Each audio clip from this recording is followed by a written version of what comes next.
Olá, pessoal! Aqui quem fala é o Sérgio Santos e estamos aqui mais uma vez para o nosso quadro Evangelho, Consciência e Espiritualidade. O objetivo é refletirmos sobre os ensinamentos de Jesus, trazendo artigos científicos e livros que nos façam conectar esses ensinamentos com as pesquisas do mundo moderno. Para nós darmos início, façamos a nossa prece de abertura. Deus, Pai de amor e bondade, gratidão pela oportunidade de mais uma vez estarmos aqui para aprender, absorver essas energias de luz que vêm de mais alto e pela presença dos anjos mentores que nos guiam. Pedimos, Senhor, que possamos, de fato, colocar em prática tais ensinamentos em nossas vidas, sendo luz aonde formos. Que assim seja. Muito bem, e nós vamos fazer a leitura hoje do Evangelho de Jesus Cristo, segundo Lucas, comentado por Emmanuel, com psicografia de Chico Xavier. E o tópico de hoje é o seguinte: Lucas, capítulo 11, versículo 1. Senhor, ensina-nos a orar. Na oração. A prece nos círculos do cristianismo caracteriza-se por gradação infinita em suas manifestações, porque existem crentes de todos os matizes nos vários cursos da fé. Os seguidores inquietos reclamam a realização de propósitos inconstantes. Os egoístas exigem a solução de caprichos inferiores. Os ignorantes do bem chegam a rogar o mal do próximo. Os tristes pedem a solidão com ociosidade. Os desesperados suplicam a morte. Inúmeros beneficiários do Evangelho imploram isso ou aquilo com alusão à boa marcha dos negócios que lhe interessam à vida física. Em suma, buscam a fuga, anelam somente a distância da dificuldade, do trabalho e da luta digna. Jesus suporta paciente todas as fileiras de candidatos do seu serviço, de sua iluminação, estendendo-lhes mãos benignas, tolerando-lhes as queixas descabidas e as lágrimas inaceitáveis. Todavia, quando aceita alguém no discipulado definitivo, algo acontece no íntimo da alma contemplada pelo Senhor. Cessam as rogativas ruidosas, acalmam-se os desejos tumultuários, converte-se a oração em trabalho edificante. O discípulo nada reclama, e o mestre, respondendo-lhes às orações, modifica-lhe a vontade todos os dias, alijando-lhe do pensamento os objetivos inferiores. O coração, unido a Jesus, é um servo alegre e silencioso. Disse-lhe o mestre: levanta-te e segue-me. E ele ergueu-se e seguiu. Que assim seja. Que passagem linda, né? O poder da oração. Hoje nós vamos conversar muito sobre oração. Nesse trecho do Evangelho, nessa reflexão de Emmanuel, ele nos traz o quão diversa é a oração no nosso círculo carnal, no nosso mundo. Pessoas pedem em prece a Deus, a Jesus, aos anjos, aos mentores, seja quem for, as mais diversas e variadas coisas que têm a ver, em sua grande maioria, com problemas passageiros, mundanos e materiais. Como disse Emmanuel, várias preces e rogativas até pedindo coisas ruins, como se Deus fosse capaz de escolher um filho dileto fazendo mal aos outros. Não seria Deus, dentro da sua definição de perfeição, amor e sabedoria. Portanto, quantas e quantas súplicas nós ainda fazemos de forma automática, inconsciente e instruída por nosso ego e não por nosso eu divino, por nossa alma. E aí? Se nós pararmos para refletir, o que nós andamos pedindo a Deus ultimamente? O que é que nós estamos rogando por? Uma bênção de dinheiro, de trabalho apenas? Uma bênção de nos auxiliar apenas para a travessia de um momento de maior dificuldade, de alegria.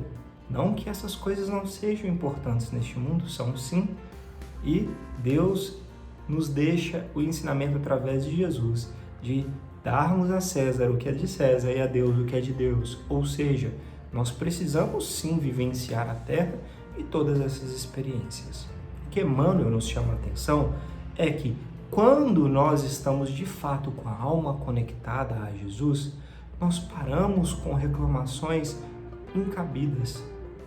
Passamos a perceber que isso aqui é uma passagem muito curta do nosso espírito eterno, que nós estamos galgando experiências para nos tornarmos mais próximos a Deus.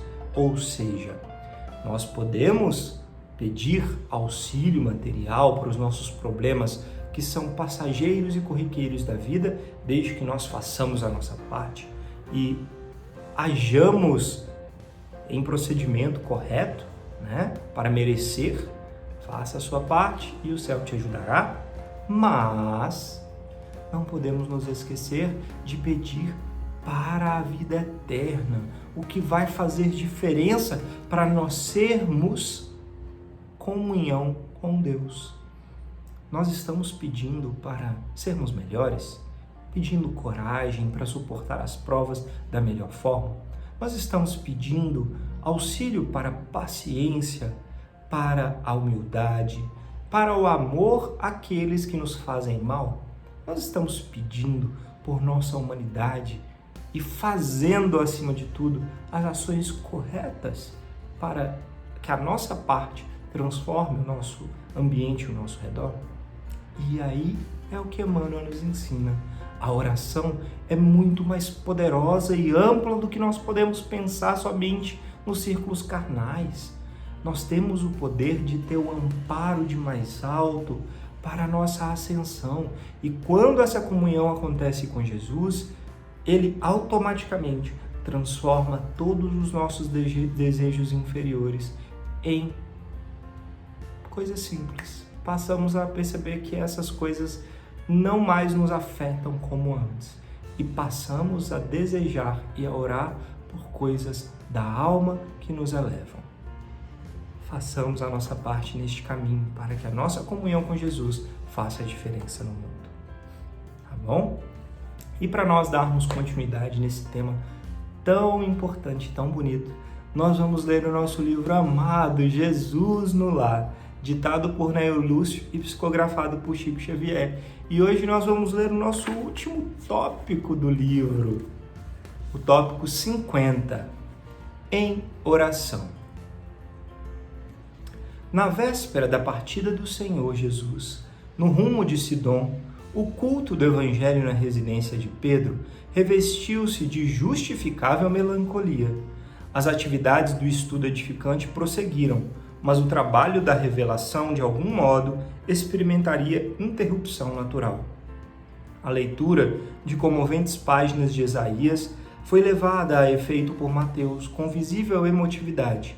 Entretanto, nessa noite de despedidas, ninguém formulou qualquer indagação. Intraduzível expectativa pairava no semblante de todos. O mestre, por si, absteve-se de qualquer comentário, mas, ao término da reunião, levantou os olhos lúcidos para o céu e suplicou fervorosamente: Pai, acende a tua divina luz em torno de todos aqueles que te olvidaram a bênção nas sombras da caminhada terrestre. Ampara os que se esqueceram de repartir o pão que lhes sobra na mesa farta. Ajuda aos que não se envergonham de ostentar felicidade ao lado da miséria e do infortúnio. Socorre os que não se lembram de agradecer aos benfeitores. Compadece-te daqueles que dormiram nos pesadelos do vício, transmitindo herança dolorosa aos que iniciam a jornada humana. Levanta os que olvidaram a obrigação de serviço ao próximo. Apieda-te do sábio que ocultou a inteligência entre as quatro paredes do paraíso doméstico. Desperta os que sonham com o domínio do mundo, desconhecendo que a existência da carne é simples minuto entre o berço e o túmulo, à frente da eternidade. Ergue os que caíram vencidos pelo excesso de conforto material. Corrige os que espalham a tristeza e o pessimismo entre os semelhantes. Perdoa os que recusaram a oportunidade de pacificação e marcham disseminando a revolta e a indisciplina. Intervém a favor de todos os que acreditam detentores de fantasioso poder e supõem loucamente absorver-te o juízo, condenando os próprios irmãos. Acorda as almas distraídas, que envenenam o caminho dos outros com a agressão espiritual dos gestos intempestivos. Estende paternas mãos a todos os que olvidaram a sentença de morte renovadora da vida que a tua lei lhes gravou no corpo precário. Esclarece os que perderam nas trevas do ódio e da vingança, da ambição transviada e da impiedade fria e que se acreditam poderosos e livres quando não passam de escravos dignos de compaixão diante dos teus sublimes desígnios. Eles todos, Pai, são delinquentes que escapam aos tribunais da terra, mas estão assinalados por tua justiça soberana e perfeita, por delitos de esquecimento perante o infinito bem. A essa altura, interrompeu-se a rogativa singular. Quase todos os presentes, inclusive o próprio mestre, mostravam lágrimas aos olhos. No alto, a lua radiosa em plenilúdio divino, fazendo incidir seus raios sobre a modesta vivenda de Simão, parecia clamar, sem palavras, que muitos homens poderiam viver esquecidos do Supremo Senhor. Entretanto, o Pai de infinita bondade e perfeita justiça, amoroso e reto, continuaria velando. Que assim seja. Que prece maravilhosa. É uma oração que me faz relembrar a continuidade do Pai Nosso que Jesus nos ensinou. Jesus, antes mesmo de subir ao Calvário, em um evangelho especial na casa de Simão Pedro, em despedida daquele grupo, no qual ele compartilhou tantos ensinamentos, que seriam ali as sementes da continuação do Evangelho de Jesus Cristo no nosso mundo. Nessa despedida, nessa prece, Jesus nos ensina o quão Deus é perfeito, poderoso e bom, e que continua olhando por nós, apesar de todas as nossas fraquezas. De tantos delitos e faltas que Jesus elenca, nesta prece, quantos nós já cometemos ou ainda estamos realizando nos dias atuais, nos esquecendo dessa verdade soberana. E Jesus ora pela humanidade. Jesus age pela humanidade. Antes dele realizar o maior ato de entrega, que um ser supremo, elevado, mais puro que esteve nessa terra, pôde fazer, que é entregar a sua vida pelos ensinamentos do caminho para Deus, ele faz uma oração. Então ele ora e age. Olha o ensinamento com base no Evangelho que nós acabamos de refletir.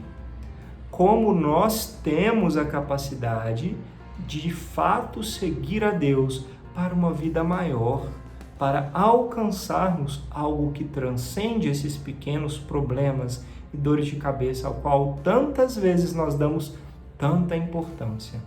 Viver, mas saber como vivenciar cada situação. Dar um peso, considerando que temos a eternidade para a evolução. Que isso é 1 minuto entre o berço e o túmulo, como disse Jesus. Nós estamos aqui só de passagem e temos que fazer o nosso melhor uso, porque isso é um empréstimo de bênção divina para evoluirmos rapidamente, resgatando aquilo que temos que resgatar e agindo para o bem da melhor forma que pudermos. Oração. Saibamos então fazer as nossas preces pedindo pelo nosso irmão, pelo nosso próximo, que as nossas ações sejam condizentes com o que oramos. Isso é difícil, né?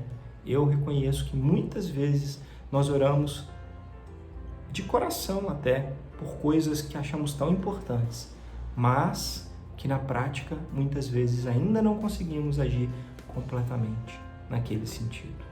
Que possamos então refletir mais e agir mais no sentido da vida eterna, em comunhão com Deus para essa elevação. Porque se nós fizermos um pouquinho a nossa parte, no nosso redor, no nosso trabalho, na nossa casa, colocando essas orações em prática no nosso dia a dia, nós já estaremos fazendo uma mudança vibracional enorme para essa regeneração do nosso mundo inteiro. Que assim seja. E para nós darmos continuidade, hoje nós trouxemos um artigo científico muito interessante sobre oração intercessória. E o título do artigo científico é o seguinte: o efeito da oração intercessória na cura de feridas em primatas não humanos. Esse artigo científico ele foi publicado no Journal, que tem como título Alternative Therapies in Health and Medicine, o que quer dizer terapias alternativas em saúde e medicina, pela autora Karen Lesniak. Bem, esse artigo é muito interessante porque existem diversos estudos científicos, inclusive randomizados, duplos cegos, ou seja, em que ninguém conhecia qual grupo que era, e a gente tinha ali uma análise cega, né, sem ninguém saber, e analisando só os resultados, comprovando que a prece, tanto a prece, né, por nós mesmos, por aqueles que amamos, quanto a prece intercessória à distância, por outros, gera efeitos benéficos na saúde, inclusive na cura do corpo físico, de machucados, feridas, cirurgias, internações hospitalares e etc. Isso já tem muitos estudos. E esse estudo científico, ele vem nos trazendo algo que é muito interessante, que é uma justificativa do efeito placebo, que é a nossa intenção humana de curar e isso gerar um benefício para a pessoa que está sendo curada. Então, quando se faz com animais, você não tem como ter efeito placebo, né? Não tem como ter esse efeito que exclui uma série de interferências que é do ser humano. E aí o que eles fizeram? Pegaram uma série de animais, primatas, tá? Que são galgo, né? São animais que não são aqui do nosso país, mas que são primatas e eles se lutam, machucam entre si, né? Quando novinhos ainda também. E eles pegaram esses animais machucados na natureza pelas lutas entre si, separaram em grupos, medindo aí o tamanho de feridas, machucados, separaram em grupos. Todos os dois grupos receberam um medicamento, né, para ajudar nas feridas, porque não deixariam os animais sofrerem. Mas um dos grupos recebeu, além do medicamento, que esse aqui recebeu também oração à distância, desde o início do tratamento até o final. E o que aconteceu nos resultados finais? O grupo que recebeu a oração, para além do medicamento, teve uma cicatrização das feridas muito mais rápida, um aumento dos níveis sanguíneos de células de defesa do organismo e uma melhora do perfil hematológico do sangue como um todo. Ou seja, diversos parâmetros associados à saúde e ao bem-estar desses primatas animais foram melhorados com relação ao grupo controle que somente recebeu o medicamento sem a prece. Olha que interessante. A prece que nós fazemos de coração, ela tem um efeito fantástico que está sendo cada vez mais corroborado pela ciência. Isso é muito claro. E nesse artigo vemos que até mesmo podemos interceder pelos animais. Quem dirá por nós, pelos que amamos, pela humanidade? Que a nossa prece seja mais conectada a Deus para essa nossa elevação ser cada vez maior, regenerando o nosso planeta. Que assim seja. Senhor Deus de bondade, gratidão por este Evangelho e esses ensinamentos tão puros e lindos que nos fazem perceber a grandeza que temos como destino na comunhão contigo. Senhor Deus, pedimos a Tua luz para que sejamos capazes de perceber nas pequenas coisas essas capacidade de nos elevarmos, deixando para trás, com o auxílio do Mestre Jesus, os desejos inferiores e orações menos dignas, para que assim possamos fazer o bem, levando o amor aonde formos. Que assim seja. Gratidão pela oportunidade de conversarmos. Namastê e até a próxima.